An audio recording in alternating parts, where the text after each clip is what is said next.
Hello children, welcome to the physics class. So today we are going to discuss about the laws of reflection. So in the last class we studied what is reflection, what is regular reflection, diffuse or irregular reflection, and all the general terms related to reflection of light. That is mirror, incident ray, point of incidence, reflected ray, normal, angle of incidence, angle of reflection, plane of incidence, plane of reflection, and the difference between a real image and a virtual image. So today we are going to study about the laws of reflection. So reflection of light follows the two basic laws.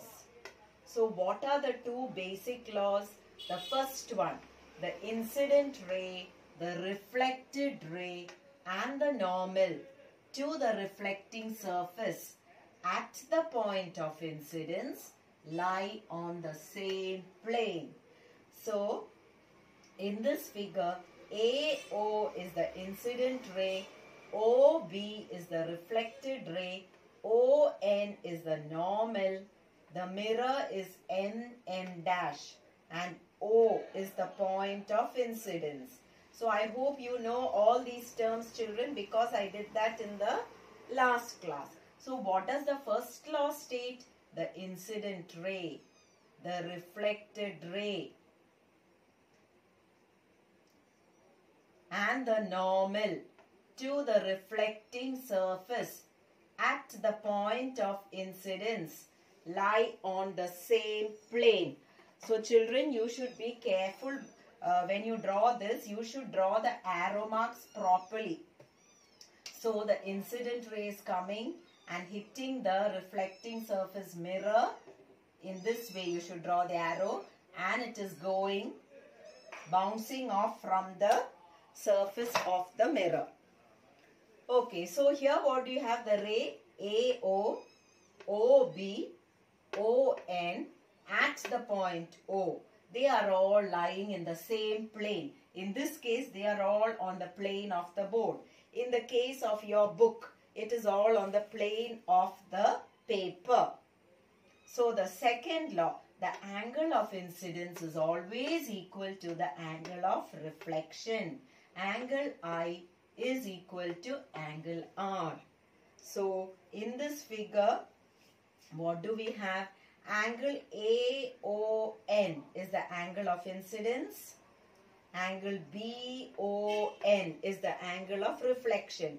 So what is the angle of incidence? Angle of incidence is the angle formed between the normal and the incident ray. Then angle of reflection is the angle formed between the reflected ray and the normal. So according to the law, the angle of incidence is equal to the angle of reflection. Angle I is equal to angle R. Always angle I is equal to angle R. So if angle I is 30 degree, angle R will be 30 degree. If angle I is 40 degree, angle R will be 40 degree. Then if angle I is 60 degree, angle R will be 60 degree. So these are the two basic laws of reflection. Now we have lateral inversion. So what is lateral inversion? It is the phenomena of the right side appearing left and the left appearing right on reflection in a plane mirror. It is known as lateral inversion. So children, you can try it out at home. Stand in front of a mirror. You can see your image in the mirror. You lift up your right hand. So which hand does the image in the mirror lift up? Yes, the image in the mirror will lift up the left hand. So the right side of the object becomes the left side of the image, and the left side of the object becomes the right side of the image. Thus, the phenomena of the right appearing left and left appearing right on reflection in a plane mirror is called lateral inversion. You can also try this out. On a paper, you can write the letter B and hold it in front of a mirror. You will see the letter B like this on reflection in a mirror. Then if you write the letter S on a paper and hold it in front of the mirror, you can see it like this. What does this show? This shows that it is laterally inverted. Here M dash is the plane mirror. Why did I put lines like this? To show that one side is silvered. So if you want, you can write a few alphabets and see how they are laterally inverted in a mirror. So all the letters will not be laterally inverted. The letters A, I, O, H, V, T, N, W, they remain the same. Also, you must have noticed that in front of an ambulance, the word is written as, like how you see, it is written in such a way that the driver of the vehicle ahead of the ambulance, looking at it in the rear view mirror, will read it correctly as ambulance. So, this is lateral inversion in alphabets. Some of them remain the same.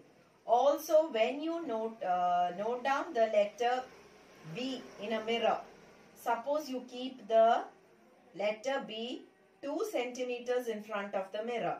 The image also will be 2 centimeters inside the mirror.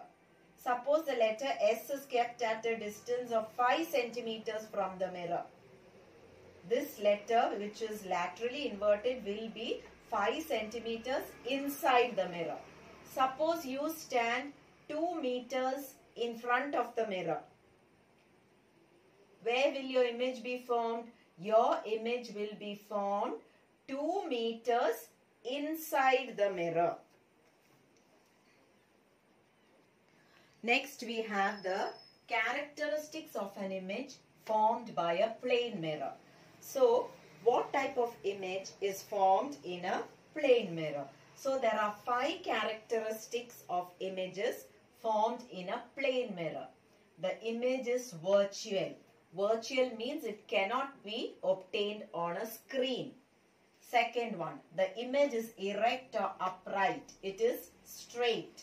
It stands erect. Third one, the image is of the same size of the object. So, if the image is 1 meter of height, the object is also of height 1 meter. Then the fourth one, the image is laterally inverted. Just now you studied what is lateral inversion. The interchanging of the left and right of an object and an image in a plane mirror is called lateral inversion.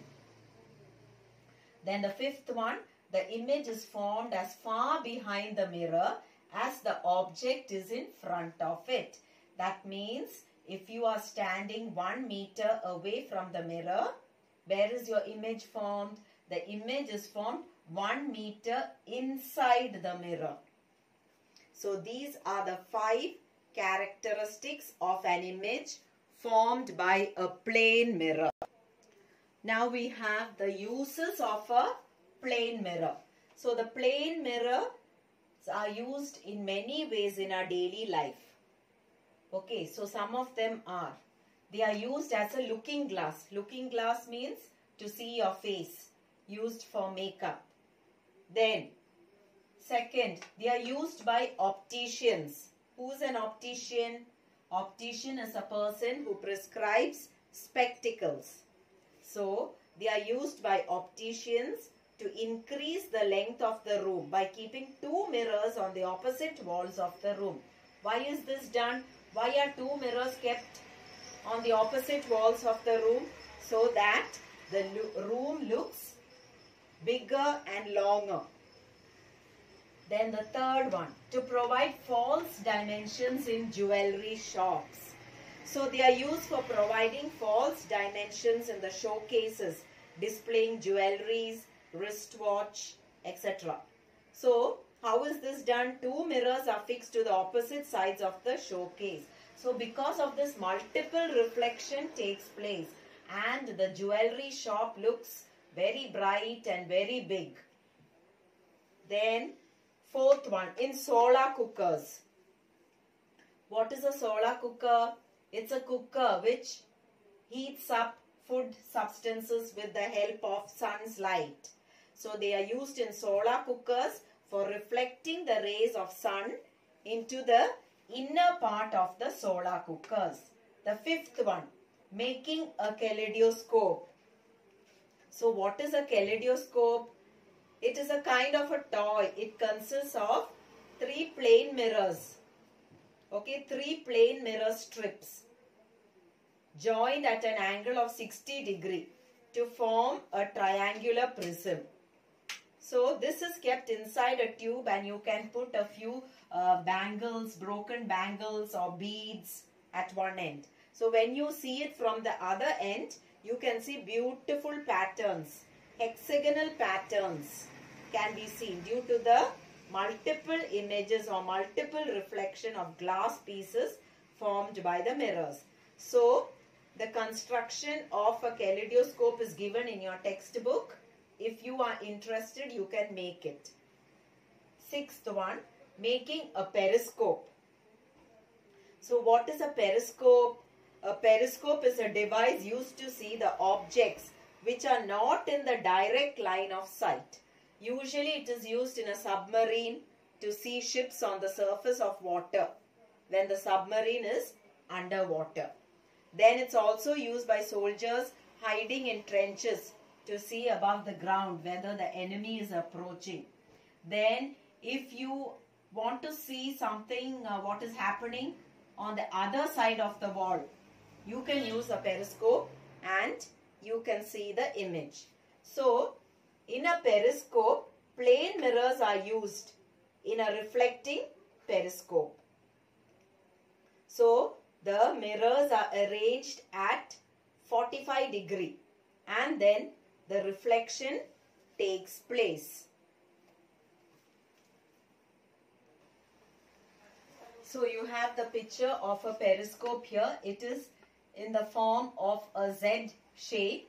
And then two plain mirrors are placed at the two corners here at an angle, making an angle of 45 degrees. So one mirror M1 here, another mirror M2. So if you want to see what is happening on the other side of the wall, if you can't see, or if you want to see above the head of a crowd, above the heads of people, you can use a periscope.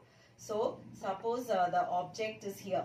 The rays of light from the object, it gets reflected on this mirror, it comes down, again it gets reflected on this mirror and it reaches our eye. So this is the eye from where you see the image. If you want, you can keep two periscopes together and that is shown in your textbook. So the periscope is a device used to see the objects which are not in direct line of sight. So children, with this we come to the end of this lesson. You do not have colors. It is not there in your syllabus. And you also do not have the images, formation of images in a plane mirror. Image of a point object, image of an extended object is not there. Also, you do not have this experimental verification, experiment 1. So with this, we completed the 4th chapter. So students, please read the textbook thoroughly and study well.